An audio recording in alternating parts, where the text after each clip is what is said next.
السلام عليكم ورحمة الله تعالى وبركاته. كلنتي هابون دي لهان تيمبا daawadayaal ku soo dhawaada Halhays Media waa barnaamijkeena shilka fanka.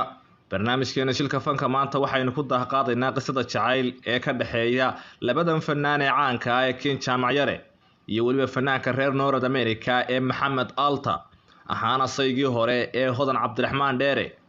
sababta ay Ken Jaamacyare u shaacisay xiriirka jacayl xilligan oo lagu jiro xaalad uu basharka aadamuhu la tacaalayo caabuqa coronavirus.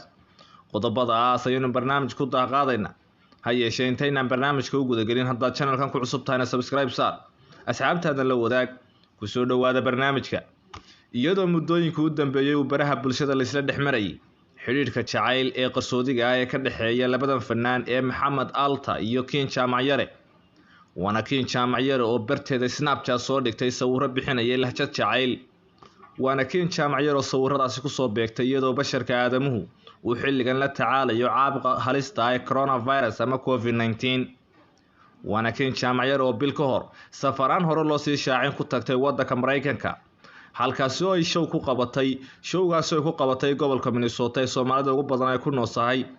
waana Ken Jaamacyare oo showgaasi aan hore uga dhicin guud ahaanba waddanka Mareykanka ku qabatay gobolka Minnesota. waana Ken Jaamacyare iyo Maxamed Alta oo xiriirkoodu jacayl uu hoos u socday muddooyinkii u dambeeyay. Maxamed Alta iyo Ken Jaamacyare ayaa soo wada qaaday xasuustii Saada Cali Warsame ee halkudhigeedu ahaa Shamuuri. Ken Jaamacyare oo ah fanaanad caan ah heredity-na u leh fanka Soomaalida, iyadoo Ken Jaamacyare oo aabaheedu ahaa fanaan ka tirsanaan jiray kooxdii faca weyneed ee Waaberi ee dhisnaan jiray 70-meeyadii.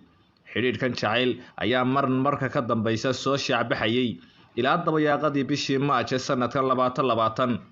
Maxamed Alta oo ah fanaan ku nool waddanka Mareykanka gaar ahaan gobolka Minnesota ayaa hore waxa uu soo guursaday fanaanada Hodan Cabdiraxmaan Dheere oo ay muddo soo qabeen, balse guurkaasi ayaa u burburay jacaylka ay Hodan Cabdiraxmaan Dheere u qabtay fanaanka Mursal Muuse ee ku nool magaalada Hargeysa caasimadda Somaliland.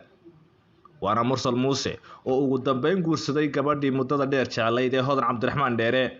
sida dadka falanqeeya fanka Soomaalida ay sheegayaan inuu fanaanada Ken Jaamacyare iyo waliba fanaanada kale ee Hodan Cabdiraxmaan Dheere uu xiriirkoodu xumaan doono inta lagu guda jiro sanadkan 2020.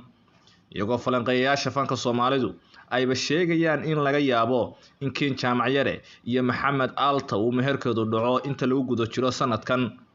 haddaba daawade see u aragtaa xiriirka jacayl ee muddooyinkii u dambeeyay soo shaacbaxayay xiriirkaasi jacayl ee qarsoodiga ahaa ee ka dhaxeeya labadan fanaan ee Ken Jaamacyare iyo Maxamed Alta? fadlan commentiga noogu reeb. waa anigu Maxamed Cali Daaha.